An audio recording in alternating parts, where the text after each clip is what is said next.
So here's a quick one about a wife who's about to get a major surprise in the very near future after her husband is now on his way to the divorce attorney's office after discovering that she's been having, at the very least, an emotional affair with a guy that she had met while she was in a rehab mental health facility.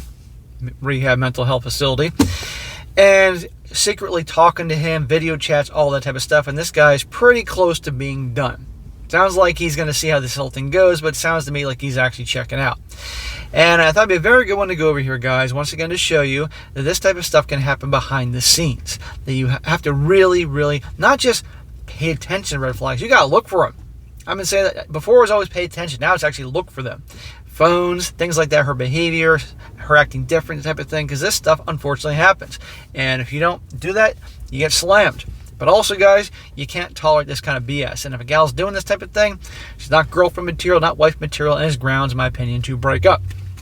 Title: I think my wife, a 35-year-old female, is having an affair. He says, well, I never thought I'd be here. I think my wife is having an affair. We've been married for 6 years together, and we've been together for 10. We have twin boys. Last month, my wife checked into a mental health rehab facility. She was really struggling with some emotional and psychological issues stemming from her father offing himself. I was and remained fully supportive of that decision. She was gone for a month. We had limited contact during that time that she was gone, able to chat on the phone for 20 minutes a day, and eventually she had her phone for 2 hours towards the end. Since she's been home, she seemed distant and pushed me away at times. It is critical I acknowledge that alcohol is an issue for her. So I get the whole thing that she was losing after Dad had offed herself. That's sad. But put that with also alcohol problems. It says a lot. I think there's things he's leaving out here. Like maybe she was drinking a lot and that's why she went there and all that. One night she seemed really distant. She went up to our room while I was watching TV. I went up to check on her and the door was locked. Weird. I knocked and she let me in but kind of hung in the door frame. I went back downstairs and got some water. I went upstairs again to kiss her goodnight, and she kind of like jumped up to hide her phone. It's always about the phone. I didn't bring it up as I thought I was being paranoid. She eventually came down later and asked if we are okay. And I asked if we are okay. If she had anything else she wanted to tell me, and she said that we were okay and no. Sure, honey. I kind of wrote it off, but definitely felt like the whole thing was odd. Trust your gut. I asked her what was about the locking the door a day or two ago, and she said that she just forgot. Okay, I again tried to write off, but my gut was saying something wasn't right. You always listen to your gut, gentlemen. Always. It's a common theme. I worked late till last night until 12, drove home. I made the decision that for better or for worse, I'm going to look at her phone. An invasion of privacy, absolutely, completely acknowledging that. Look, if you feel like your marriage is on the line and there's so much suspicious activities, in my opinion, at that point then you have the right to look. And how many times have you heard this? Guys get to that point and look, and lo and behold, they got all the evidence they need. As it turns out, she's been talking a lot to a guy that I know was in therapy at the same time as her. She's talked about him and his story since she's been home. And they've been talking every day, saying good morning, talking while I had been sitting next to her while we were out to lunch. Oh my God. They're out to lunch, and meanwhile she's typing away to this guy. That is so unbelievably disrespectful. But here's what's going on. She's in rehab. She's going through her issues, both from her dad passing away to the alcohol to all those other things. And there's another guy in there with her. And let me guess, he understands me. He gets me. We're in the same thing, that type of thing. But meanwhile, guess what? He's in there because he's just as screwed up too. And she's going to be drawn to that guy. Meanwhile, the loving and supportive husband is there for her, being patient while she's in rehab. Hasn't left her, even though in spite of her going in there. And this is what he gets. This is the thanks he gets for his love and support. They were talking about her bra size, and she went to get it fitted for bras yesterday. As in, he said, I didn't expect those triple D's response. And he said, damn, those fuckers keep growing. Saying other things like, I miss you. And the real gut punch, he said, I'm absolutely in love with you. Her response was, yeah, the same. There you go. So absolutely emotional affair. And even if they haven't done the dirty deed, they're going to do it soon enough. But I have a very hard time believing they haven't hooked up already. And this is the thanks this guy gets. And he, again, it was warranted that he looked at her phone. She talked to him twice on the phone, possibly video chat last night for the 2 separate instances for over 2 hours each. Our kids were definitely awake during the first one. So instead of spending time with her children, because, she was gone for a whole month, she's there talking to this fucking guy. I'm absolutely gutted. I didn't sleep at all, and this really hurts.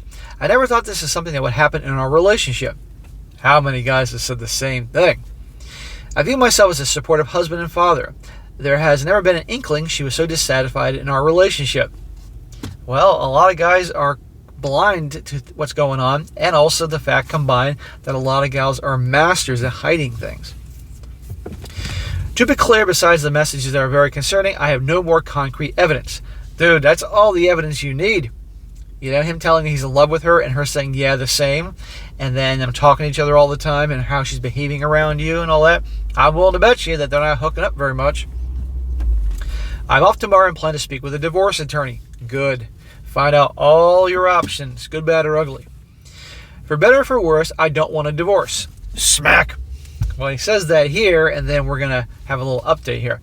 Yeah, you don't want a divorce because you don't want to go through the hell that is divorce, and then probably having to sell the house or losing the house if she gets the house, and then not seeing the kids all the time. No guy wants that, but you can't stay with someone that's going to do this stuff to you.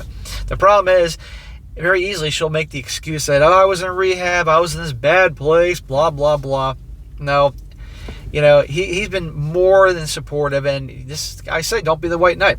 She's got mental issues, things like that. If she's got alcohol problems, which I guarantee happened before they got married, no. That people make mistakes. Smack. Her doing that's not a mistake. You forget the electric goes off because you forgot to pay the electric. That's a mistake, amongst things like that. But this was many, many, many things that are planned out and calculated, hiding from you on purpose. That's not just a mistake, dude. We should work together and reconcile it. I know it's not easy and rarely successful. I don't want to lose our life that we built together. Bro, you already lost it. She threw it away. It's not your fault. I don't want to lose my kids. I don't want to have them in a broken home. If she doesn't want it or isn't sorry, then I guess there isn't many options. Oh, she'll probably say she's sorry when she finds out you're onto her, and she'll start the waterworks. And I get you don't want to lose the kids or mess up their lives, but you can't be in a relationship like this. Once a cheater, always a cheater. She'll do it again, and she's got other freaking issues that are going to have an effect on those kids. Okay, I have a family member who in and out of rehab for drug and alcohol, all out that person's life, and believe me, had a major impact on the kids and the family. And that spouse was very supportive of that other one I'm talking about. I'm being very vague here, and it was a mess. I know eventually I had to confront her. I work late again tomorrow night, and will probably look at her phone again. I feel so dirty having done that, so my gut was right. Dude, you're gathering evidence to help you. I'm not sure what to do next. I'm trying to remain calm and rational. This absolutely sucks so much. Update. I was able to use a lawyer friend for reference and got in with a family law attorney tomorrow. I'll be off and my wife will be at work. The ball is rolling now, I guess. So it sounds like he's now more serious that this could be it. Or he's going to say, look, I met with a lawyer and this is going to happen. You're going to get your shit together. I'm out of here. I don't know, but it's not going to work long term. This gal, his wife, obviously has lots and lots of issues. And remember, she isn't just cheating on him. She's doing this to her kids as well. I don't care what anybody says, because that is going to affect them one way or another. But I promise you, and I'm going to be looking for updates on this, I promise you, I can't promise, I pretty much guarantee he's going to get the whole waterworks woe is me thing. I was in a bad place, my dad ended his life, and that can mess up anybody, sure.